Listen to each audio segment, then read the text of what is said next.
kind of going around in my mind of the different places that, you know, I experience customer service at.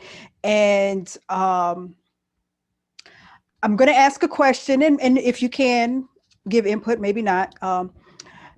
There's a particular company that I'm thinking of, a big box store, and it has a history, a reputation for providing bad customer service over and over and over again. Low prices, spread across America, and I think it's in other countries, whatever. Household name. Household name. Starting with a W. Yes, but it is known for bad customer service. Yet the customer continues, even though they're not treated importantly, even though they know they're going to get bad service, even though they know the employees are just baham miserable. It still seems to create an influx of customers. Why does it pay off to have bad customer service? That's so interesting. They chose to position themselves in the market as the low cost supplier. Mm-hmm. And there's clearly a huge market for people that don't care about the customer service. They truly just want to spend as little as possible, which is understandable. Mm-hmm. And so they don't care. They'll go in there and they know what they need. They know how to get it. They don't care about the customer service. They just want to, people live on a budget. So they want to spend as little as possible. If they wanted customer service, they wouldn't shop there. They would go to, my area where I am right now, just a food store called Publix. Mm-hmm. They have, I happen to think they have very good customer service, mm-hmm. but there's even better ones around here. One place is Publix has a brand of their own called Greenwise. It's their organic, higher end, like Whole Foods version of Publix. You go in there and somebody sees you looking around. How can I help you? They'll walk you right to what you need. Mm-hmm. It costs more. So I choose to go there for a couple of reasons. One, I like the quality of the food better. And two, I like the way I'm treated, like Nordstrom's. Mm-hmm. If I wanted to just spend as little as possible and I didn't care about how I felt when I was there, I don't even know what, I'd go to Shoprite. Right. I just want the best price, get in, get out. Don't ask me any questions, you know. Well, Walmart knows that, and that's their market position. And when we first meet any new potential client that we're going to do business with, we interview them. We ask them about 15 questions because we don't just work with anybody that wants to work with us. And here's the reason. This is part of what you're saying. I'll say to somebody, tell me about your business and tell me about your market position in the business. In other words, are you the low cost, middle of the road, high end boutique? And I look for that answer from people because inevitably when they get to talking about us and our position, we're not Walmart, but we're also not the Mercedes or you know, we're good value boutique. You know, not overpriced, but we're certainly not the cheapest. Mm-hmm. I know that I'm not going to get somebody who wants the Walmart of IT companies. They're not going to come to me. Mm-hmm. And I've made the choice to not want to work with them either because they don't fit my values. Yes. And they don't look at the investment in IT in a way where they're going to really budget for it. Well, Walmart knows that about their shoppers, you know? So it's a choice. And it's very smart for them. I mean, it's a great business model, very low margins, but high volume. Yes, yes. It just doesn't seem, I mean, and I see online and stuff, you know, everybody's always complaining, yet they still have business. And it's like, why do we as a society, I mean, because it has a large generation of customers. Yeah. So why do we as a large population, a large sector of the population choose to be mistreated even for the pricing? That's such a brilliant question.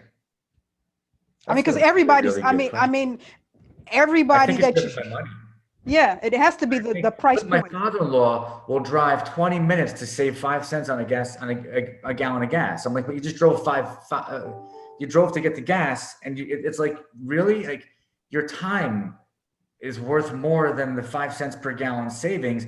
What is the 5 cents you're going to save on 20 gallons? What is it, $1? You're going to save $2 or $3 on gas? Not to in any way be condescending if somebody wants to save $3 on gas. But you got to weigh it out. I really did. And I understand what that feels like on that level and everything in between. Yes. But what I've learned over my life is that my time is more valuable to me than the $3. Mm-hmm. And if I have the $3 to spend on the gas, I'd rather have my time. Yes. And I don't want to walk into Walmart and spend 3 hours fighting the crowds and looking around this huge store for stuff I can't figure out where it is, because my time is so important to me. That's and right. That's just me. But I think for the masses, I think people literally just are price cost sensitive, and it is really important for people to stay on their budget and not have to create stress for themselves of overspending. Yeah. Which we have to be sensitive to. It's a lot of Oh, people yeah. are having a time, but even when times are great, we all love a good deal. And it's just a toss up, because you hear us, it's a toss up because people are saying like, we want a good deal, but yet we want to be treated right with the good deal. But it just seems like there's a sacrifice. If you want a good deal, you're going to have to put up with being mistreated, because it's so cheap that the company is cutting corners on so many other areas, because you go to Publix, you mentioned, and I'm pretty sure their employees are paid more than maybe the Walmart employees. So, there's more cost put into running the company, which creates a better product. So I'm assuming. You're right. I mean, it's almost like an arrogance, like, wow, we're Walmart and we don't actually, now I don't even know that I want to shop there as we're having this conversation. Why shouldn't we be treated well? Like, why shouldn't you invest? Walmart is a huge company and they make tons of money. Why shouldn't they hire people that have more of a customer service or customer friendly attitude? Why shouldn't they train more for that? Why should we go shopping there and give them our money and not be treated well? Because you're right, in Walmart you don't get treated so well, and you deserve to be treated well. And you're a patron, and it's true. But yet you're right. People go back and they don't seem to care. And I guess it's all about price. We could do a whole show on that. I know, right? We should bring on a And it's funny and it's just when you listen to the conversations or you read the articles or the moaning and groaning online, it's like, okay, I want to be treated well as a customer, but yet I need to go here, but I don't know. It just seems like a whole mental issue with the whole Walmart experience, because there's other big box stores like in California we have Target, and the shopping experience in Target is completely different. You go there all the time. Completely different. What about Home Depot versus Lowe's? Those two stores? Yes. One of them has way better customer service, in my opinion, than the other, and I prefer to go there. Just by the way, to me it's Lowe's. And any place I've lived, I always prefer to go to Lowe's because I feel better, treated better in the store. And I feel that when I go to Home Depot and I ask somebody a question, I feel like I'm bothering them. Yeah. It's like it's about to be my lunch break. Why are you asking me a question? Like sorry. Okay. It goes back to what I was saying before. What's really must be different is the leadership vision in those two companies and what they value most, because it is, what's the word? It's like systematic. It's like a culture. The culture of those two companies clearly are very different. Yes. And we can feel it as a consumer. And why would somebody want to work in a company in general? If, like you said before, they're just going there to get a paycheck. I talked to my company about that 3 weeks ago. I spoke about that too. And I said, if you're just waking up every morning to get a paycheck, it must not feel good. And I know that I've been there and it doesn't feel good. My responsibility is to have a vision that is inspiring, that I believe so much in, that I have enough passion about, that you all want to be a part of it. And that's why everybody should be coming here every day. Yes, we all need a paycheck. I get one too. We all need a paycheck. But I don't want to wake up every day just to go collect a check. Like I love every day.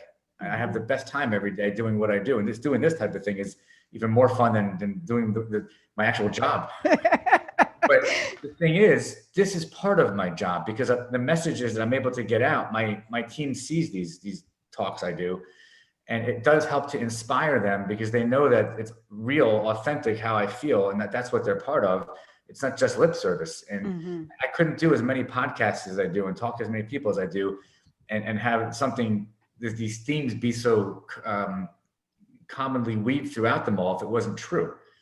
So they all I say to them that it's up to you to have your own passion. I can't fuel you, but I can give you a place where there is passion and there is vision, and you can get lit up if you want to, but I can't make you like feel passion and feel inspired. That's something that you've got to feel it in yourself. I inspire myself. And what I mean by that is like, I'm motivated, and I watch other people. I watch, Gary V, Mylett, and Grant Cardone, and I can get down the list of all these people that I watch. I can't think of them all right now. And Tim Robbins, Tim Robbins, he's the actor. Tony Robbins, Shawshank Redemption, and they inspire me. But it just keeps me focused on my own vision. I'm not inspired for a moment and then I go back to being uninspired. I'm inspired because I'm grateful to be on this planet alive and have such a wonderful life, and I want everybody around me to feel the same way. And so to the best that I can do as the leader of a company or a person who has this ability here to reach some other amount of other people, you should realize that it does start with you, and you've got to be able to have the mindfulness and the awareness and the presence and the peace inside of you to be grateful. And that's where it starts. And from there, you can feel love and versus anger and fear, which blocks you feeling anything else. And I tell my employees these things. I talked about it this morning at my Friday meeting. We talked about this, and everybody gets involved in the conversation, which creates passion for the company. Great. So it all goes in. I think it goes together. I think that if more companies mastered your leadership style, because the scientific research is out there that backs it up, that when you have leaders of companies like yours, you have less sick time, you have more worker productivity, you have more creative teams coming up with ideas how to run the company more effectively. It's just a win-win for everybody involved when you have leaders of companies that have philosophies and mindsets like yours.